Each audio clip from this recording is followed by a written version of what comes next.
Գյորջյան Կասկադ 60 ամիս փուլային վճարում բազմաթիվ առավելություններ։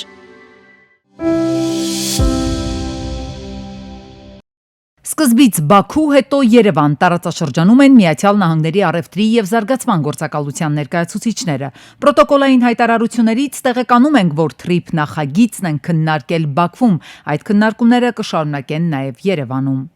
Քաղաքագիտական համայնքի համար թերևս զարմանալին եւ անընդունելին այն է, որ Հայաստանի ինքնիշխան տարածքով Սյունիքով անցնող ճանապարհը քննարկվում է մի երկրում, որի հետ Հայաստանը հարաբերությունները չի կարգավորել, դիվանագիտական հարաբերությունները չի հաստատել ու այդ երկրում Հայաստանին թշնամի է համարում։ Ընդհանրապես տարածաշրջանում ամերիկյան հետաքրքրություններն առաջ տանող թուրք-ադրբեջանական տանդեմին կարծես թե չի էլ հետաքրքրում, որ տարածաշրջանում կան այլ խոշոր խաղացողներ։ Եվս իդեմս Ռուսաստանի եւ Իրանի, որոնց դիրքորոշումը եւս կարևոր է Հարավային Կովկասում իրականացվող խոշորամասշտաբ ծրագրերի իրականացման առումով։ Եթե հայկական կողմը որոշ չափով ակնարկներ է անում, թե այդ երկրները եւս կարող են ներգրավել Սյունիքում իրականացվող թրիփ նախագծում, ապա Ադրբեջանի կողմից ցանկություն եւ պատրաստակամություն չկա Ռուսաստանին եւ Իրանին տեսնել թրիփում։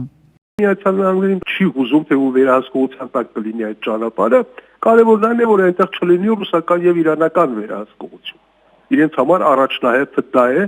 եւ դա համընկնում է նաեւ Թուրքիայի շահերին։ Որքան էլ Ալիևը համոզված է հայտարարի իր ձևակերպմամբ Զանգեզուրի միջանցքը կբացվի, քաղաքագետ վերլուծաբանները հիշեցնում են. Հայաստանը ԵԱՏՄ անդամ պետություն է, Թրամփի նախատեսվելիք ուղին ԵԱՏՄ սահմանին է, ռուս սահմանապահներ դեռ կան Հայաստանում։ Չմոռանանք, որ Հայաստանում Ռուսաստանի Դաշնության դեսպան Կոպիրկինը տարեվերջյան հարցազրույցներից մեկում հայտնել էր, թե Ռուսաստանի դիրքորոշումը թրիփի մասով կհստակեցվի, երբ նախաձեռնությունը ստանա կոնկրետ բովանդակություն։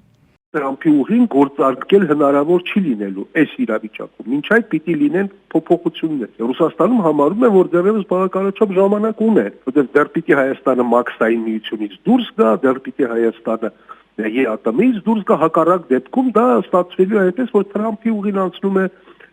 ԵԱՏՄ տարածքով փաստացի եւ մաքսային միության տարածքով։ Տեսակետներ կան, թե Հայաստանը դեմ է, որ Սյունիքում միայն թուրք-ամերիկյան ներգրավվածություն լինի։ Ըստ վերլուծաբանների դա է պատճառը նաև, որ օրեր առաջ Թուրքիայի արտաքին գործերի նախարարը հայտնեց, որ Ամերիկայի Միացյալ Նահանգները ճնշում է գործադրում Հայաստանի վրա։ Դա այլևս լուծված հարց է, նաև այն պատճառով, որ պայմանավորվածությունների ներքո ԱՄՆ նախագահի ստորագրությունն է։ Հարցից խուսափելը Հայաստանի համար ինքնասպանություն կլինի, հատկապես եթե հաշվի առնենք, որ ԱՄՆ նախագահ Թրամփը այս երթուղում տվել է իր անունը, եւ այն այժմ նրա ճանապարհն է։ Միացյալ Նահանգները Հարավային Կովկասում եւ ընդհանրապես աշխարհում սպասարկում է իր բացառապես ամերիկյան շահեր։ Օգոստոսի 9-ի Ադրբեջան-Հայաստան համաձայնագրին նախորդել է որոշակի ճնշման գործողություններ։ Ակնհայտ էր, որ այս համաձայնությունը ունի զուտ, այսպես կոնյուկտուրային համաձայնության բովանդակություն։ Այն հիմնված չէ ոչ Ադրբեջանի եւ ոչ էլ Հայաստանի երկարատև շահերի վրա։ Խաղաղության գործընթացը ենթադրում է բազմաշերտ գործընթաց, որտեղ խնդիրները ոչ թե շրջանցվում են, այլ խնդիրներին տրվում են լուծումներ։ Առանց այդ լուծումների խնդիրը դառնում է ընդհանրապես սառը կոնֆլիկտ։ Երկրի աշխատանքային այցով Ամերիկայում կլինի մեր երկրի արտաքին գերատեսչության ղեկավարը եւ կհանդիպի Ամերիկայի պետքարտուղար Մարկո Ռուբիոյի հետ։ Սկզբից ԱՄՆ պետդեպից, հետո նաեւ Հայաստանի արտաքին գործերի նախարարությունից հայտնեցին, որ Ամերիկայում նախատեսվում է թրիփի կենսագործման շրջանակի վերաբերյալ համատեղ հայտարարություն։ Այդ ընթացքում Թուրքիայի տրանսպորտի եւ ենթակառուցվածքների նախարարն է թուրքական լրատվամիջոցներին տեղեկացրել, թե Ուրալօղլուի ձևակերպմամբ Զանգեզուրի միջանցքը շահագործման կհանձնվի մինչեւ 2030 թվականը։ Նա հայտնել է, որ Նախիջևանի կողմում կան նաեւ անավարտ հատվածներ եւ որ Ադրբեջանը հավանաբար այս տարի կսկսի դրանց շինարարությունը։ Սիրիացի մարդասպան Հայաստանում ՑՄ ազատազրկման դատապարտված վարձկաններն են։ Այս երկուսին Ադրբեջանի ռազմաքաղաքական ղեկավարությունը 44-օրյա պատերազմի ընթացքում գումարի դիմաց հանձնարարություն է տվել ոչնչացնել Հայաստանում եւ Արցախում քաղաքացիական եւ ռազմական գործողություններին չմասնակցող անձանց ահաբեկել խաղաղ բնակչությանը։ Սիրիացի ահաբեկիչների Թուրքիայով հանձնումը Սիրիային բուռն քննադատությունների առարկա դարձավ հայ հանրության շրջանակում ու համացանցում։ Կառավարությունը արդեն 5 տարի շարունակ ճանաչում է այս ձևաչափը, որը շատ ձեռնտու է Ադրբեջանին, ըստ որի հայ գերիները կամ պատանդները առևտրի համար են նախատեսված։ Նույն ձեռագիրն է նախկինում էլ Ալիևը Բաքվում գտնվող գերեվարված հայերին փոխանցում էր Հայաստանին, փոխարենը ստանում ականապատված տարածքների քարտեզներ։ Այդ առևտուրը շատ վտանգավոր process էր, ինչի մասին այն ժամանակ խոսում էր համ ընդդիմությունը, համ անկախ փորձագետները, ասելով, որ Ադրբեջանը շարունակելու է այսպես վարվել, ինքը վերցնելու է նոր գերիներ եւ այդ գերիներին Հայաստանին փոխանցելու համար ինչ որ նոր բանը պահանջելու։ Գերիները դառնալու են առևտրի առարկա Ադրբեջանի համար։ Ըստ քաղաքագետի չի բացառվում, որ այդ երկուսը Սիրիայում հերոսացվեն, ինչպես քնած մարդուն կացնահարող Սաֆարովի դեպքում եղավ Բաքվում։ Կարող են իրենց օգտագործել, որ ոնց որ Ռամիլ Սաֆարովին հերոսացնել եւ ցույց տալ, որ այսպես են իրենք հաղթել հայերին, կռվել են եւ հիմա տուն են վերադարձել այս երկու իրենց զինվորները։ Կարող են ասել հակառակը, որ այս մարդիկ ընդհանրապես պատերազմի մասնակից չեն, իրենց ուղղակի արևանգել են եւ ստիպել են հայ ցուցմունքները տալ, որոնք իրենք Հայաստանում են տվել։ Քաղաքագետ վերլուծաբանների մի հատված էլ այն կարծիքին է, որ Ալիևի պահանջն է եղել վերադարձնել ահաբեկիչներին։ Դեպի նախընտրականի վրա աշխատելու են, էլի։ Այս ամեն ինչը իր շրջանը սյուր Իրանի շուրջ է պատտվում։ Ահաբեկիչներ, Իրան, գերիների փոխանակում, այդ երկուսին տալը փաթեթավորում են 4-ին բերելով։ Այդ 4-ը ինչ կապ ունեն Արցախի ռազմաքաղաքական ղեկավարության հետ։ Շարքային մարդիկ են դերևարված։ Այսինքն խնդիրը ոչ թե 4-ին բերելն էր, խնդիրը 2-ին տալն էր։ Այդ երկու իրադարձությունները իրար հետ կապ չունեն։ Մենք ուզում ենք եւ աշխատում ենք նաեւ Սիրիայի Արաբական Հանրապետության հետ մեր հարաբերությունների հետագա զարգացման ուղղությամբ Հայաստանի իշխանություններն ըստ Փաշինյանի աշխատում են Սիրիայի հետ հարաբերությունների հետագա զարգացման ուղղությամբ։ Փաշինյանը հույս ունի, որ իր ձևակերպման բարեկամական որոշումը Սիրիայի նկատմամբ ավելի բարենպաստ միջավայր կստեղծի հայ համայնքի համար։ Հայաստանից մշակութային արժեքների արտահանման համար պետական նոր տուրք կսահմանվի։ Նախագծի ընդունման արդյունքում տուրքի տեսակները կհամապատասխանեցվեն հաստատված ԵԱՏՄ կարգերին։ Օրենսդրական փոփոխությունների ընդունումը նաև պայմանավորված է Հայաստանի համար կարևոր նշանակություն ունեցող մշակութային արժեքների արտաքին առևտուրը, ինչպես նաև արտահանումը եւ ներմուծումը կանոնակարգելու անհրաժեշտությամբ, ասված է նախագծի հիմնավորման մեջ։ Նշվում է, որ հիմա տարանջատված չեն մշակութային արժեքների արտահանման բնագավառում մաքսային ռեժիմները։ Այս նախագծով այդ տարանջատումը հնարավոր կլինի իրականացնել։ Հայաստանի պաշտպանության ծախսերը վերջին տարիներին զգալի աճ են արձանագրել։ 2018-ին դրանք կազմել են 245 միլիարդ դրամ, 2025-ին հասել են 664 միլիարդի, աճելով ավելի քան 1 միլիարդ դոլարով։ Պաշտպանության նախարար Պապիկյանն այս թվերը ներկայացրել է համեմատելով նախահեղափոխական 2018-ի հետ, արձանագրելով, որ քննադատությունները պաշտպանության ոլորտի առնչությամբ չեն համապատասխանում իրականությանը։ Այս միջոցները ուղղված են հայկական բանակի կարողությունների եւ անվտանգության բարելավմանը։ 2025 թվականի դեկտեմբերին նոյեմբերի համեմատ Հայաստանում գրանցվել է բենզինի 0.1% գնաճ եւ դիզելային վառելիքի 0.1% գնանկում։ 2025-ի դեկտեմբերին 2024-ի դեկտեմբերի համեմատ բենզինի եւ դիզելային վառելիքի գները նվազել են 0.8 եւ 0.9%-ով։ Անկախ պետության կողմից հայտարարվող ծրագրերի կարևորությունից եւ ռազմավարական նշանակությունից դրանց իրականացումը հիմնականում կազմակերպվում է մրցութային կարգով, բայց սա իր հետ բերում է որոշակի խնդիրներ, որոնց հետևանքով տուժում է հանրության շահը։ Օրինակ, պետական պատվերով շինարարության որակը նորմերին անհամապատասխան լինելու դեպքում կառավարության համապատասխան մարմինը հրաժարվում է ընդունել կառուցված օբյեկտը։ Շինարարական կազմակերպությունն էլ դիմում է դատարան եւ օբյեկտի շինարարությունը կամ շահագործումը կասեցվում է տարիներով։ Օրենսդիրում ներկայացվել է օրինագիծ, որը հնարավորություն է տալիս կառավարությանը կանխել կոնկրետ ծրագրի կասեցումը, նույնիսկ եթե դրան վերաբերող դատական վարույթ է սկսվել կապալառուի դիմումով։ Խոսքը ոչ թե նրա մասին է, որ տնտեսվարող այլևս չի կարողանում բողոքարկի, կարողանում է, բայց որոշ դեպքեր կան, որի ժամանակ մենք ասում ենք կներեք, բայց աշխատանքը պետքա շարունակվի։ Համապատասխան մանկապարտեզը պետքա կառուցվի կամ եթե օրինակ մենք դեպքեր ենք ունենում, երբ որ վտանգավոր օրինակ Սյունիքում գծանշման աշխատանքների իրականացման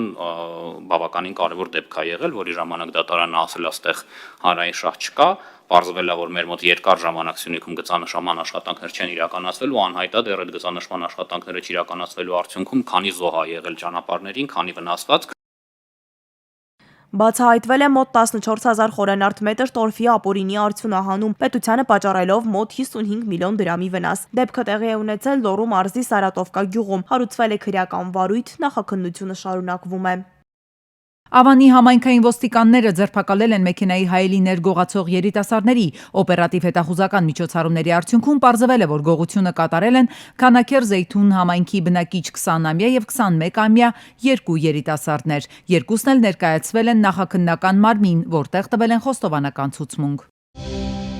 2025 թվականին շտաբ բուժօգնությունը սպասարկել է շուրջ 307,000 կանչ, ինչը նախորդ տարվա համեմատ աճել է մոտ 3%-ով։ Այս մասին ասուլիսին հայտնել է շտաբ բուժօգնություն Փակbaşնետիրական ընկերության տնօրեն Ռուբեն Գրիգորյանը։ Մեկ տարվա ընթացքում շտաբ բուժօգնությունը լիզինգով ձեռք է բերել 7 նոր ավտոմեքենա, որոնցից մեկը ռեանոմոբիլ է, հագեցած թոքերի արհեստական օդափոխության սարքով։ Բացի այդ, ձեռք է բերվել էլեկտրական անվասայլակ, որը նախատեսված է տարբեր քաշային կարգի բուժառուների տեղափոխման համար, ներառյալ մինչև 200 կիլոգրամ քաշ ունեցող անձինք։ Խոսելով կանչերի թվի մասին, Գրիգորյանը նշեց, 2026 թվականը սկսվել է կանչերի թվի մոտ 35% նվազումով։ Հստակ դրա մեջ նաև այն փաստը կա, որ համընդհանուր ապահովության շրջանակում հիմա սահմանափակում է դրված, այսինքն պետության կողմից երաշխավորված անվճար հիմունքներով սպասարկվելու է մինչև 8 կանչը, 8-ից ավել կանչ տվող ուժառուների համար կանչը դառնալու է վճարովի։ Իհարկե կան որոշ բացառություններ, չգիտեմ, սրտահարություն, դանակահարություն, կայծակնահարություն, հրազենային եւ այլ որոշակի բացառություններ կա, բայց ամեն դեպքում ինչ որտեղ նաեւ փոխկապակցություն տեսնում եմ այդտեղ։ 9-րդ կանչը օրինակ Երևանում արժանալու է 10,000 դրամ։ Մարզերում վճարի չափը կորոշի տվյալ համայնքի շտաբ բուժօգնություն Փակbaşնետիրական ընկերությունը։ 8-ից ավելի կանչերի կարիք սովորաբար ունենում են քրոնիկ հիվանդություններ ունեցողները, իսկ արդյոք նրանց խումբը մեծ է եւ որքանով է հարմար նման փոփոխությունը։ Ես ինքս վիճակագրություն եմ արել բնակչության Երևան քաղաքի մասին է խոսքը, շուրջ 99%-ը 2025 թվականին տվել է մինչև 8 անգամ կանչ։ Այնտեղ խոսքը գնում է մոտ 1%-ի մասին, այդ 1%-ի 0.5%-ը կանչ տվել է մինչև 20 անգամ կանչ, մնացած 0.5%-ը 20 անգամից ավել։ Այն մարդը, ով, չգիտեմ, ասենք 20-30 անգամ եւ ավել կանչ է տալիս, այդ մարդը ուրեմն ստացիոնարում բուժ հաստատությունում բուժման կարիք ունի։ Արդեն մի քանի բուժառուների ուղարկվել են ծանուցումներ 5 եւ 8 կանչը լրանալու վերաբերյալ, զգուշացմամբ հաջորդների համար սահմանված է վճարում։ Կանչերի հիմնական մասը կապված է սիրտ-անոթային հիվանդությունների, սուր շնչառական վարակների եւ դժբախտ պատահարների հետ։ Ձյան-տեղումների ընթացքում ավելանում են նաեւ կոտրվածքներին առնչվող կանչերը։ Դեկտեմբերի 31-ից մինչև հունվարի 8-ը ներառյալ, կոնկրետ շտաբ բուժօգնության մասին է իհարկե խոսքը կանչերի, մենք 22 կանչ ենք ստացել կոտրվածքի, հոսպիտալացման ավարտել, մեկ բուժառ եղել է մինչև 18 տարեկան, մոտ 3 բուժառ եղել է մինչև 60 տարեկան, մնացածը 60 տարեկանից բարձր են եղել, որը ի համեմատ նախորդ տարիների բնական ավելի էական նվազում է եղել։ Առաջիկայում Գրիգորյանի խոսքով նախատեսվում է նաև Երևանի շտաբ բուժօգնություն Փակbaşնետիրական ընկերության անձնակազմի աշխատավարձի վերանայում։ Համապատասխան պայմանավորվածություն է ձեռք բերվել վարչապետի մոտ կայացած միջգերատեսչական խորհրդակցության շրջանակում։ Նախատեսում են 26 թվականի առաջին կիսամյակում այն պահից սկսած, երբ կավելացվի մեր ֆինանսավորումը, այսպես կոչված կանչի գինը, մեկ կանչի համար նախատեսվող արժեքը հենց բարձրացվի, բնականաբար միանշանակ մեր բուժանձնակազմի աշխատավարձները բարձրացվելու է։ 2026 թվականին ծրագրվում է ձեռք բերել 10 նոր մեքենա, թարմացնել արտահագուստը եւ վերագործարկել ռադիոկապի համակարգը։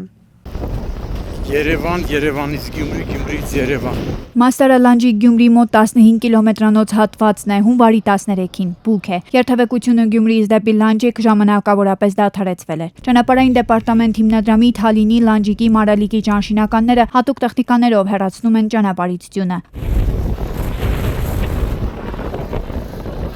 Ճանապարհը բացվի։ Այնպես չի, որ ճանշինը չի աշխատում, առավոտվանից աշխատում են, պարզապես բուքը քամի իր գործն է անում։ Որոշ վայրերում ձյան բարձրությունը հասնում էր մոտ 40 սանտիմետրի։ Թալինի, Մարալիկի փրկարարները, Արագածոտնի եւ Շիրակի մարզի գումարտակների պարեկներն ու ճանշինականները այդ հատվածներից ձնաբքի տակ հայտնված մոտ 30 մեքենա են դուրս բերել անվտանգ վայր։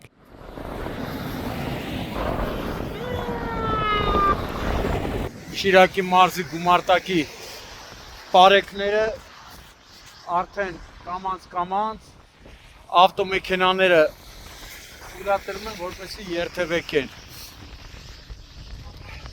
Բավականին լարված են այսօր աշխատել Շիրակի մարզի գումարտակի պարեկները, Արագածի մարզի գումարտակի պարեկները, փրկարարները, Թալինի Ձնաբքի պատճառով 1000-ից ավելի մեքենա էլ երթևեկել չէր կարողացել։ Հունվարի 14-ին մերկասառույցի պատճառով Արարատի մարզում Երևան-Երաշտ ճանապարհին բախվել է 14 մեքենա։ Տուժած բարեբախտաբար չկա, սակայն տեղում մի քանի վարորդ հայտնել է, որ 3 հոգի վնասվածք է ստացել։ Ժամանել են ոստիկանության պարեկային ծառայության Արարատի մարզի գումարտակի առաջին վաշտի պարեկները, ճանապարհն ամբողջությամբ մերկասառույցով է պատված եղել, իսկ սպասարկող ընկերությունը աղուավաշ չէր լցրել։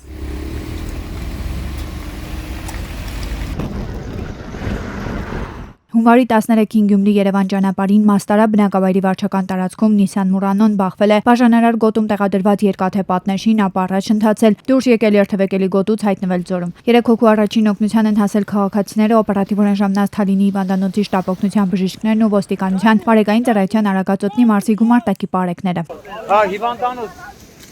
այս պահին պարեկային ավտոմեքենայով վիրավորներից մեկին տեղափոխում են Թալին բժշկական կենտրոն, արդեն զանգել են շտապօգնությունը մոտենում է։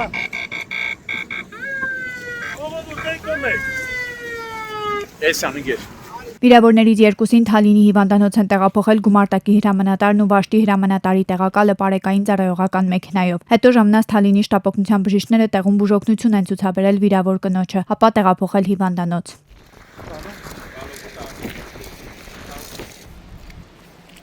Հունվարի 13-ին ողբերգական դեպք է տեղի ունեցել Մայրաքաղաքում Կիևյան կամրջի տակ Հրազդան գետում հայտնաբերվել է 20-ից 25 տարեկան տղայի դի։ Ժամանել են Երևանի թիվ 12-րդ հրշեջ փրկարարական ջոկատի փրկարարները, ոստիկանության պարեկային ծառայության Երևան քաղաքի գնդի 3-րդ գումարտակի պարեկները։